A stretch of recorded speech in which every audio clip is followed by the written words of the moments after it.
दोस्तों बद्रीनाथ धाम के हमने आपको दर्शन कराए। कल रात को हम पहुंचे थे तो बहुत ठंड थी। अभी सूर्यदेव निकलने के बाद थोड़ा ठीक लग रहा है, पर ठंड बहुत ज़्यादा है। और रात को जब नीचे गए थे तो नीचे आपको बहुत सारे होटल्स मिलेंगे, बट हमने थोड़ा सा ऊपर एक होम स्टे है यहाँ पर लिया था ताकि थोड़ा सा सुकून और शांति से मिले, क्योंकि नीचे जो है गाड़ी लगाने की जगह नहीं थी, बहुत भीड़ थी। और ये देखिए सामने बद्री विशाल के पास ये पूरा आपको ग्लेशियर दिख रहा है। इस वक्त ऊपर वाला जो है पूरा बर्फ़ से ढका है। और अभी यहाँ से हम जाएंगे माना की ओर। माना जो है यहाँ से 3 से 4 किलोमीटर की दूरी पर है। तो अभी पहुँचते हैं माना और आपको दिखाएंगे कि माना में आखिर क्या है। तो सफ़र शुरू हो गया है। यहाँ से 3 किलोमीटर दूर माना है और बहुत तेज़ ठंडी हवाएं चल रही हैं और ये खूबसूरत घाटी। माना हमारे मैप में जो है अब 2 किलोमीटर है और 2 किलोमीटर से यहाँ देखो थोड़ा जाम आपको नज़र आने लग जाएगा, क्योंकि बहुत सी गाड़ियाँ यहाँ आई हैं कपाट बंद होने के लिए। बाबा बद्री के दर्शन करने के लिए लोग आएंगे। तो आगे हमें पूरा जाम ही दिख रहा है।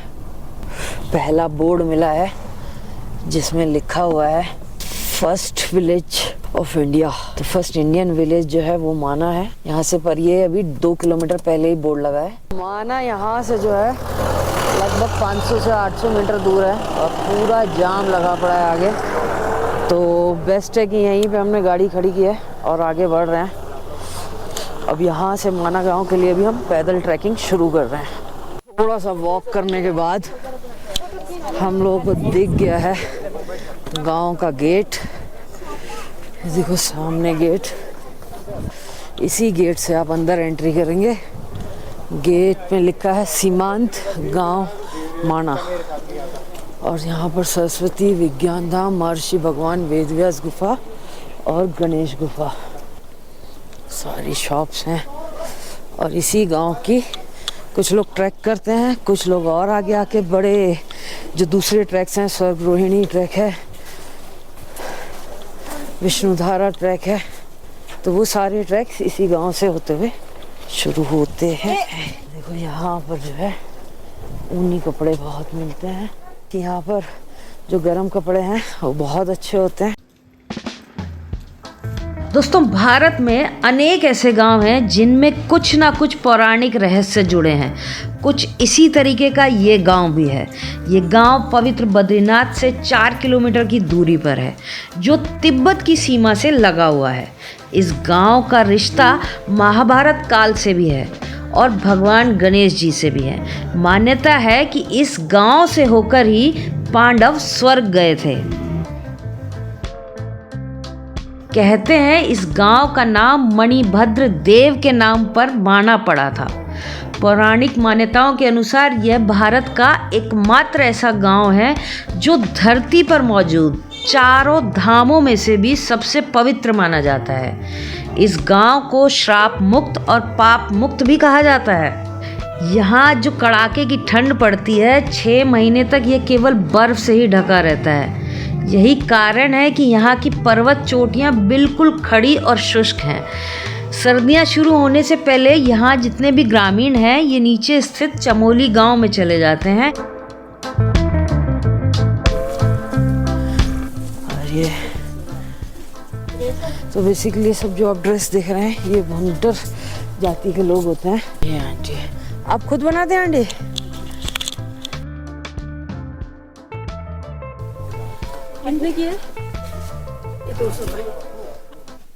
चले गए आज सब लोग। अच्छा सब चले गए, हम भी जाने वाले हैं थोड़ी देर में।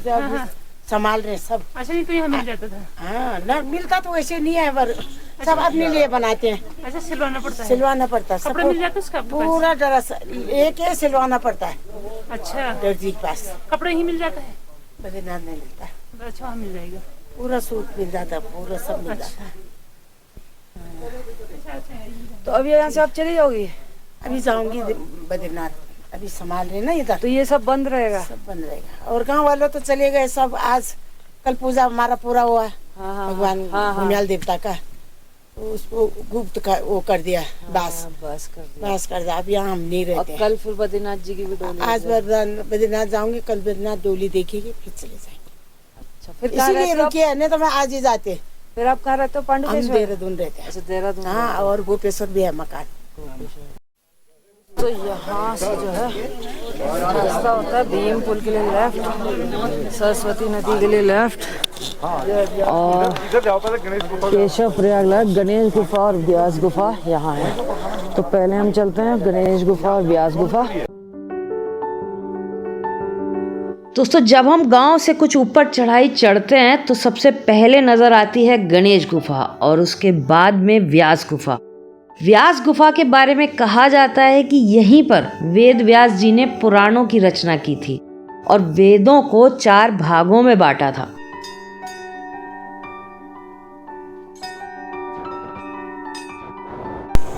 ये है गणेश गुफा के अंदर अभी हम चल रहे हैं। यहाँ गणेश जी की गद्दी,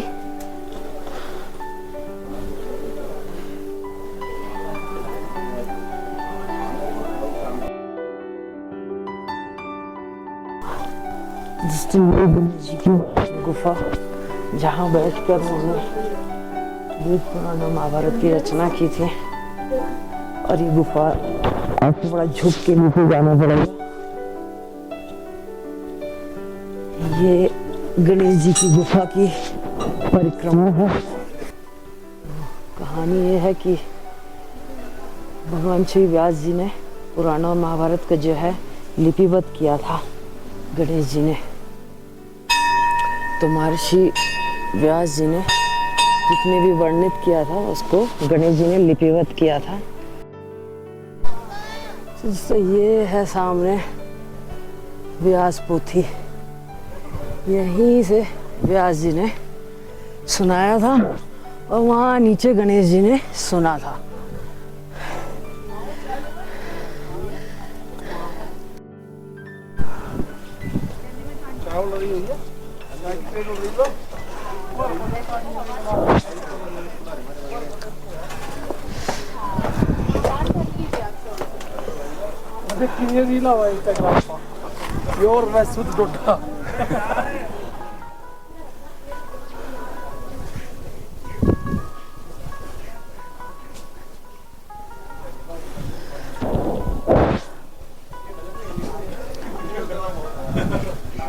ये गुफा है व्यास गुफा।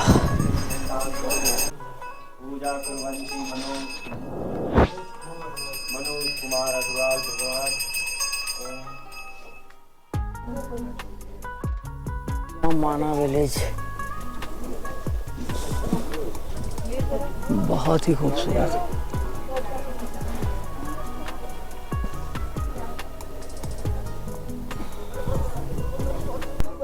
व्यास गुफा के सामने आपको दिखेगा भारत की प्रथम चाय की दुकान। ये थी पहले भारत की आखिरी चाय की दुकान, जो अब हो गई है भारत की पहली चाय की दुकान, क्योंकि अब ये प्रथम गांव माना गया है भारत का माना। और यहाँ केवल लोग चाय पीने और फोटो खिंचाने आ रहे हैं। कंस्ट्रक्शन चल रही है और सामने से आपको पूरा माना विलेज दिखेगा, बहुत ही खूबसूरत। तो दोस्तों, भारत की पहली चाय की दुकान पे हम चाय पी रहे हैं और यहाँ से आपको पूरे गांव का नज़ारा मिलेगा, बहुत ही खूबसूरत आपको व्यू मिलेगा।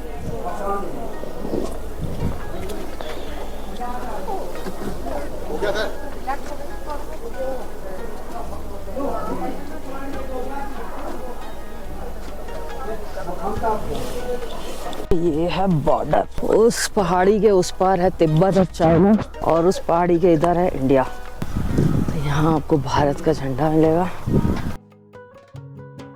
व्यास पोथी के आप ऊपर जो पहाड़ी देख रहे हैं, ये ऐसा लगता है जैसे कागजों का आपने बहुत बड़ा सा बंडल आपने देख लिया और उसके ऊपर लिखा हो। तो कहते हैं कि इसी के अंदर महाभारत के बहुत सारे अंश हैं जो इसमें ऐसे लिखे हुए हैं परत दर परत, जो अभी तक हमारे सामने नहीं आया है। तो इसकी भी एक कहानी है। बाकी बहुत ही खूबसूरत है माना विलेज। ऊपर से आपको पूरा गांव नज़र आता है और कुछ ही दिन बाद ये सब बर्फ़ से ढक जाएगा।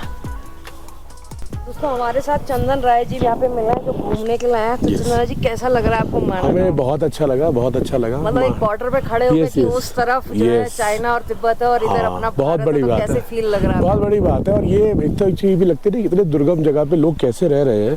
और एक तो हमारी मिलिट्री, मतलब पता चला कि 3-4 दिन बाद यहाँ हाँ ये और बहुत बड़ी बात है कि 6 महीने कहीं और रहना, फिर 6 महीने कहीं और घर बना के रहना, प्लान करना अपने बहुत बड़ी चीज है। और यहाँ पर इन लोगों ने सेटअप किया है तभी हम लोग यहाँ पहुँच पाए। नहीं तो एग्रीड एग्रीड एग्रीड एग्रीड बिल्कुल। क्योंकि और अगर आपको जो मूलभूत सुविधाएं मिलेगी पानी की, चाय की, वो इन्हीं लोगों ने प्रोवाइड किया है। तो ये बहुत बड़ा पहाड़ियों का योगदान है हम जैसे लोगों के लिए जो नीचे से आ जाते हैं गाड़ी उठा के। राइट। और ये सबसे बड़ी बात है वो बद्रीनाथ तक तो हर कोई आता है। बट जैसे मेरे को भी नहीं पता था इसके बारे में, बट ये लोग लोकल भाषा देहरादून के, मैं लखनऊ से बिलोंग करता हूँ, तो इन्होंने सर माना गाँव चलते हैं और वहाँ का बहुत नाम है। और चाय नहीं पी तो कुछ नहीं पी। अब उस चाय के नाते मेरे को पता चला व्यास जी का भी है, ये भी है, तो आदमी चढ़ के यहाँ तक तो आया। भारत की आखिरी दुकान मोदी जी ने प्रथम दुकान कर दी। बहुत बड़ी बात है। बहुत बड़ा योगदान मोदी जी का भी है माना विलेज को प्रमोट करने के लिए। Right right. तो यहाँ से खूबसूरत गांव बहुत राइट राइट राइट। तो आपने यात्रा कर ली बद्रीनाथ? हाँ बिल्कुल बिल्कुल बिल्कुल। अब हम आज यहाँ से वापस बंद होने के लिए यस उसी के लिए आए थे कि लास्ट मोमेंट में रहेगा, रश कम होगा, तो हम लोग खुद निकल आए। Yes yes yes. खूबसूरत पहाड़ी घर है, ऊपर पत्थर, नीचे छोटा छोटा चट्टानों के बीच में। तो यहीं लोग जो है रहते हैं और अगले 1-1.5 हफ्ते बाद ये पूरा बर्फ से ढक जाएगा पूरा।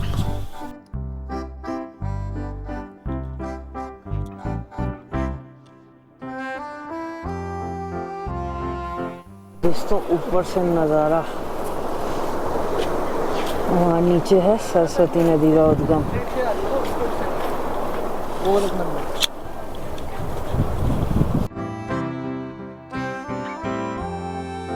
दोस्तों इसके आगे ही है भीम पुल। पांडव इसी मार्ग से होते हुए अलकापुरी गए थे। कहते हैं कि अब भी कुछ लोग इस स्थान को स्वर्ग जाने का रास्ता मानकर चुपके से चले जाते हैं।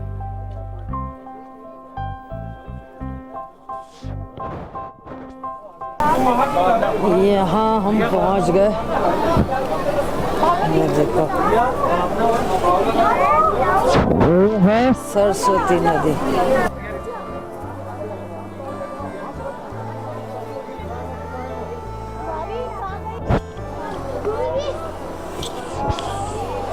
दोस्तों वो है सामने देखो सरस्वती नदी। तो सरस्वती नदी पूरे भारत में या कहें सरस्वती नदी को देखने के लिए केवल यही स्थान है। इसके बाद ये कहाँ लुप्त हो जाती हैं पता ही नहीं चलता। ये फिर मिलती हैं अलकनंदा नदी से। ये जो सामने मंदिर है ये है सरस्वती मंदिर। तो अभी मंदिर का कंस्ट्रक्शन चल रहा है, ये आप देख सकते हैं। और ये जो आप पुल देख रहे हैं ये है भीम पुल। तो जब सरस्वती नदी पे पहुंचने के लिए पांडवों को वहाँ तक नहीं पहुंच पाए तो भीम ने पुल डाला था, तो इस पुल के द्वारा वहाँ पर पहुँच सके। प्राकृतिक सौंदर्य के साथ साथ भीम पुल से एक रोचक लोक मान्यता भी जुड़ी है। जब पांडव इस मार्ग से गुजरे थे तब वहां 2 पहाड़ियों के बीच गहरी खाई थी जिसे पार करना आसान नहीं था। तब कुंती पुत्र भीम ने एक भारी भरकम चट्टान उठाकर फेंकी और खाई को पाटकर पुल के रूप में परिवर्तित कर दिया। इसीलिए यहाँ पर लोगों ने भीम का मंदिर भी बनाया हुआ है। दोस्तों ये जो पूरा रास्ता आप देख रहे हो सामने से जो लोग आ रहे हैं, तो ये जो लोग आ रहे हैं ये आ रहे हैं भीम पुल के उधर से। ये भीम पुल बनाया था बेसिकली भीम ने, क्योंकि जब पांडव यहाँ आए थे स्वर्ग की सीढ़ियाँ चढ़ने के लिए तो इसी रास्ते से पांडव आए थे। तो इसको सरस्वती नदी को पार करने के लिए या उनके दर्शन करने के लिए उनके पास कोई ऑप्शन नहीं था, तो भीम ने एक शिला ला के रखी थी जिसको इसके लिए इसका नाम जो है भीम शिला रखा गया है। और इसी के सामने यहाँ आगे से जाएंगे तो स्वर्ग की सीढ़ियाँ जहाँ से पांडव लोग गए थे।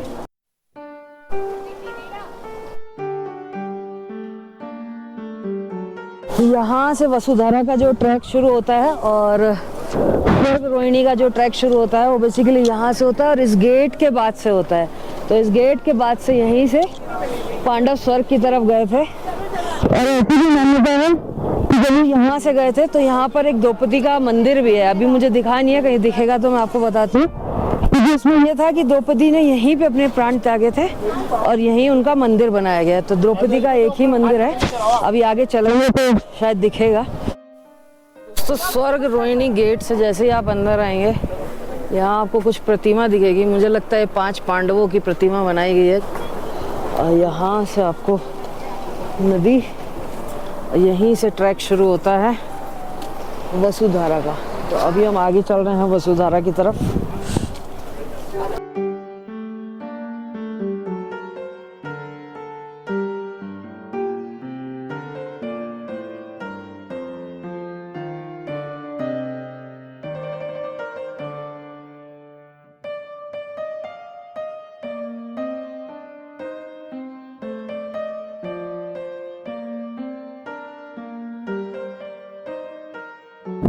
तो दोस्तों वसुधारा के ट्रैक के लिए हम बढ़ गए हैं और मैं आपको बताऊं कि ट्रैक जो है यहाँ से 5 किलोमीटर की दूरी पर है। तो जाने में लगता है 2 से 3 घंटे और मौसम बहुत ख़राब है और इस मौसम में तो नीचे ही बर्फ़ पड़ने वाली है, तो ऊपर क्या हाल होगा पता नहीं है। तो हमारा प्लान भी, क्योंकि सर्दियों के कपड़े बहुत लेके नहीं आए हैं, तो अभी प्लान थोड़ा सा ऐसे है कि शायद नहीं जाए, क्योंकि बहुत देर हो गई। हमें नीचे ही 2 बज गए हैं और ऊपर पहुँचने में 3 घंटे, यानी कि वहाँ ऊपर पहुँचते पहुँचते शाम हो जाएगी। तो इसलिए अभी हमने प्लान कैंसिल कर दिया है और यहीं से माना का मज़े ले रहे हैं। देखिए खूबसूरत पहाड़ आपको अलग अलग रंग के दिखेंगे, ऊपर बर्फीले पहाड़ सफ़ेद रंग के, और यहाँ से पूरा माना विलेज, नीचे सरस्वती नदी। तो माँ सरस्वती के पास पहुँचते हैं और वहीं थोड़ी देर ध्यान करते हुए वापसी करते हैं।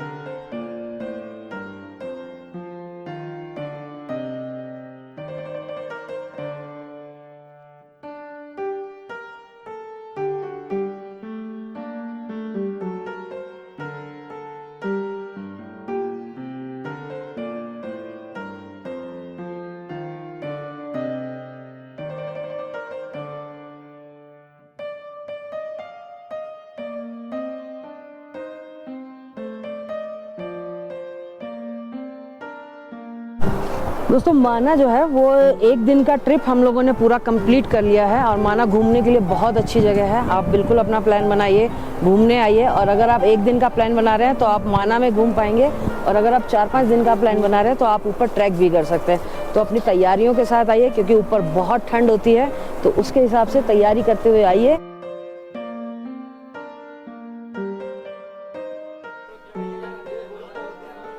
दोस्तों माना की हमारी ट्रिप यहाँ पर अभी ख़त्म होती है आज के लिए।